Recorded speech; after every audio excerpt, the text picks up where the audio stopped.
Your hands are up, right here. So was that an elbow? Yeah. Okay. All right. Can you do a fist on it? Yeah. Okay, so your hands are up. I'm gonna. It does not feel any better in headgear. This is Cliff Odette, a former underground street fighter and now the current head of the Mastro Defense System in North America. I visited his studio in Riverside, California, so he could show me some dirty boxing techniques to use in a self-defense situation. And he showed me some other dirty tricks along the way. I would go to get that piece. Cliff did a video with me a few months back about dirty tricks to avoid the ground, and many people found it very controversial, specifically the jiu-jitsu community. Cliff's fight training is motivated by pain compliance. Right, you rolling?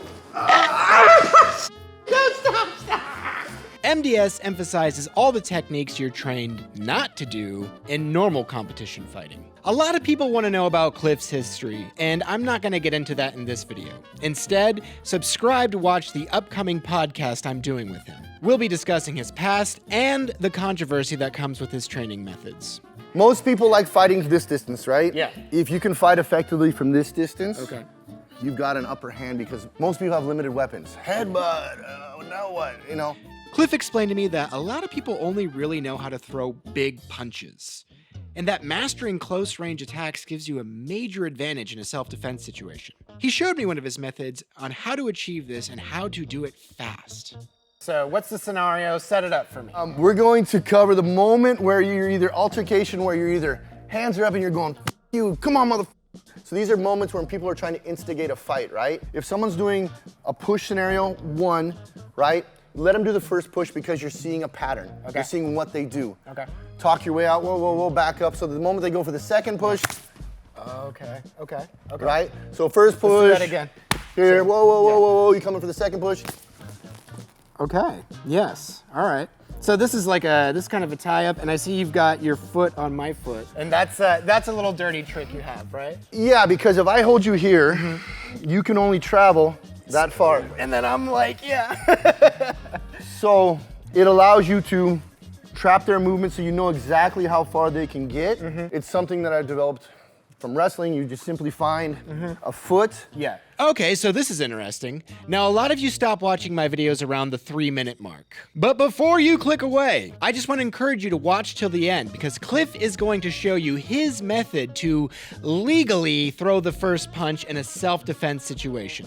Legally in quotation marks, of course. Okay. All right, so let's see if I can get all the pieces together. So. And that's what it is. We learn from the shuffle, right? Yeah. But it's literally just stepping. Yeah, When you okay. want to take a foot, that's all it is. And the moment you anchor that foot, I can't Well, and go I was anywhere. using my back foot. I could even use my front foot too. You right? can because So- being a taller person, we have that ability to stretch out. Yeah. To stretch out. Yeah. And catch things. But you have to remember for everybody, Okay. what's their capacity, right? And the easiest way to actually get this foot is in this position because I just do this. Take the foot. Now, elbow up. Right. Just turn the corner. And then, yeah, okay. Use your hips. All right. Use your hips. So that makes sense if you're in southpaw. Now, when you turn the Now- corner and look that way, It's actually much easier to turn the corner. in generate more southpaw. power. Yeah. This is the joke I make in my class. When you're here squaring up with someone, you do all your work, boom. Then you just, sup. Your elbow's there, your position's there, you've cleared the shoulder, you've used your core to turn the corner, and bang, and now I can get back to work. But I use my core to do the work. Yeah. Cliff then showed me there's different options in doing this technique depending on the situation you're in. You can either this way, this way, Okay. here. You had mentioned earlier it's something about hands. Distance, right? So what's closest to you? When you're doing this one Okay. down, and scoop. Yeah. Okay? If this one's closer to you, scoop. Okay. And you're gonna cover ground going in. Okay. If they happen to be neutral, where they're here, you have choices here, here, Okay. here, Okay. here. Okay. When I'm scooping, I'm trapping the wrist so I can get a little tug to here. Don't lock onto the wrist because in a high stress situation, you'll stay. Yeah, or No, like you'll you're- stay and fight. Okay. What I want this for is this. Okay. Oh, okay. Think about it this way. Uh-huh. I have now got my fist in front of your hand, closer to your face than your hand. Yeah. Stopping me at this point is nearly impossible. Okay. I don't care who you are, unless you're an F1 driver who's got reaction time of way faster than me, you cannot get your hand around mine, block your face before I punch you. Okay. You're just not that fast. Your brain doesn't work that way. And I'm initiating the action, so there's no way you can calculate when I'm gonna punch you. The moment you're here, I've kind of neutralized this hand because punching me now is much, the range is much more limited. Right? This is where the trick with getting close, because now I'm close. I'm gonna try to go under. Okay, yeah. It's a simple wing down. You have control here, but most people will try to get this way because it's a clear shot to hit. Even if you connect, oh, there's nothing there. You're gonna get hit. Guys, I'm not making you immortal, but what you're gonna get hit with is nothing compared to if I didn't have my hand here and he went boom, it's gonna rock my world. But you have control here, that's there. You can jaw jack him, but at the same time he's hitting you, I have now unfettered access to his face. What you've seen up until now has been a lot of slow motion training. So for science, I decided to put on the helmet and experience it in fast motion. Your hands are up, right here. So was that an elbow? Yeah. Okay. All right. Can you do a fist on it? Yeah. Okay, so your hands are up. I'm gonna. It does not feel any better in headgear. Like I said, when you're doing this stuff, so slow, you're here, look, your hands are up, you're here. Oh, man. All right. This is the spot we aim for the cheek here. I'll go real soft here. We're gonna leave the headgear on, but you go here. Oh, man, okay. It's the neck, because there's a bunch of nerves, an artery, and it sends a shock through the system. It's kind of a shut-off switch. So when you're aiming, I'm aiming, there's a channel here. I'm aiming up into it so I can catch the bottom of the chin. If I miss, I'm gonna catch you in the neck, which is a win for me. Or I'm gonna catch you in the cheekbone, which is a win for me. Okay. So the elbow, you're here.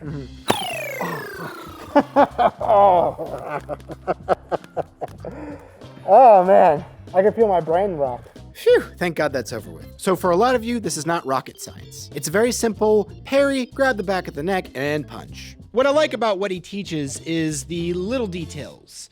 And speaking of little details, he gave me a 3-hour lesson. I had to cut a lot out. Rest assured, there will be more videos in the future going more into depth about whatever questions you may have. One little detail I liked, and he mentioned it in the last video, to some folks' chagrin, was the importance of grabbing onto your opponent. And the moment you touch, I don't even need to have my eyes open. The moment I put a hand here and I put a hand here and I grab, I can find your face. Right. Because I'm touching you. This is what grapplers do. This is why we talked about in wrestling. Yeah. The reason why grapplers grab you is because I can find your face because I'm touching you. Right. And it's a feel. This is a joke I always make. Close your eyes. Clap your hand. Clap your hand. Oh, look, he's a miracle worker. Yeah. Because you know where your hand's at in space and time. I know where my hand's at in space and time. I don't need my eyes open. I can punch my own hand. Your head is just in the way. Punching in the face is a very fine art. You have a lot of bones. I think there's 26, 27 bones in the hand. Right. Breaking something on your hand is very simple if you don't know how to punch correctly. Right. If you're a novice at this and you're not used to punching people, open hand them. Hammer fist.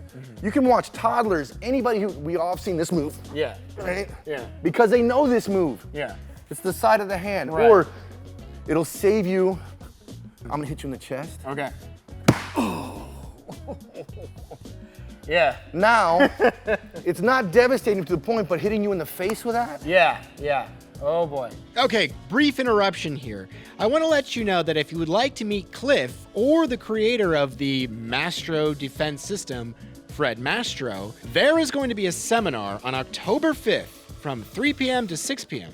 in Worcester, Massachusetts. If you'd like to learn more about these techniques and see them in person, feel free to click the link in the description. One thing Cliff wanted me to highlight was the scale of the two of us.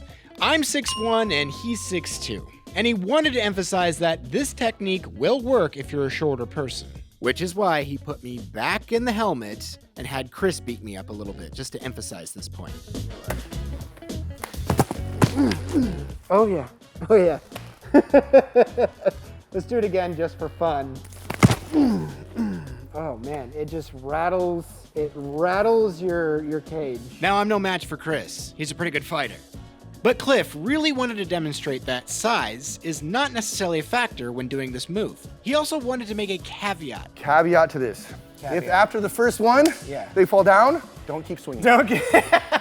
Please, God, don't keep swinging. You will not. It is, if you notice I went boom and you're still looking at me in the eyes and you don't have that glassed over look, Yeah. and I'm not holding you up, Yeah. and you're still there, another one. Yeah. You'll notice it's kind of a hollow look or glassed over look in their eyes. They kind of space out when they're going out. It's really weird. Right. But you'll notice that their body language changes slightly and everything kind of changes on them. Please don't keep hitting them. Okay. Be at least a halfway decent human. The whole bang, bang, Yeah. bang. At that point, you're now doing assault, and that's Yeah. no longer self-defense. Right. And you now have to talk to a judge. Right, exactly. Only use as much force as need be and be aware of your surroundings and slow it down to a point where you need to exert energy and then back up and assess. Okay. It is not a prize fight where you have No. 5 minutes to win. Do damage, back up, look.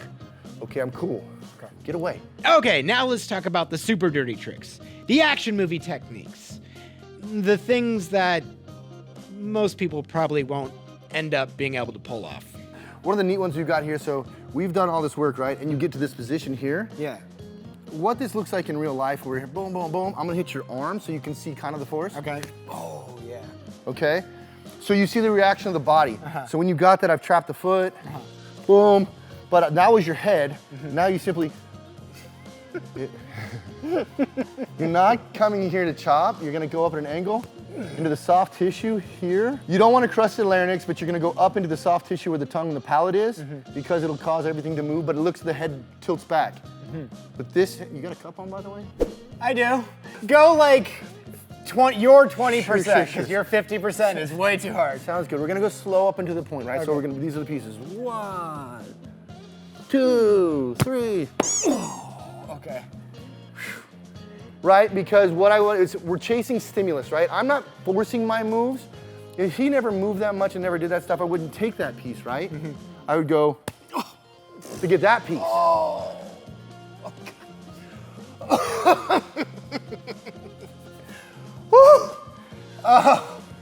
Oh man, So within that self, wasn't even that hard. no, within self-defense, you're not forcing your moves.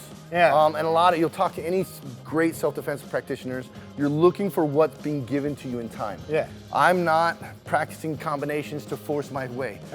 I'm reacting to you, boom, you put your hands up, oh crap, hands up, cool, bang. I now hit you, right? But if you don't go anywhere, you have this, cool. Right. You have this, so if I need you to go up, but simply hitting you here, now I can do this. But then when this one goes up like this one's already loaded, you just simply, but now, this one's right here, so he's now here, I like to just clap the ear at this point. Yeah. You can hit here, you can do elbows, you can do all kinds of cool stuff. Keep it simple, stupid. Just clap the ear, bust the eardrum, their balance is gone, run away. Yeah. Okay. He calls this, appropriately, the 5-hit combo. And he wanted me to practice this in slow motion until I got used to it. And boy, I really struggled with this one. Man, it's cool. One, boom, boom. Your slow is terrible, by the way. My slow is terrible. Let me try it again. Tough, go. Boom, boom. Sorry, I'm sorry, dude.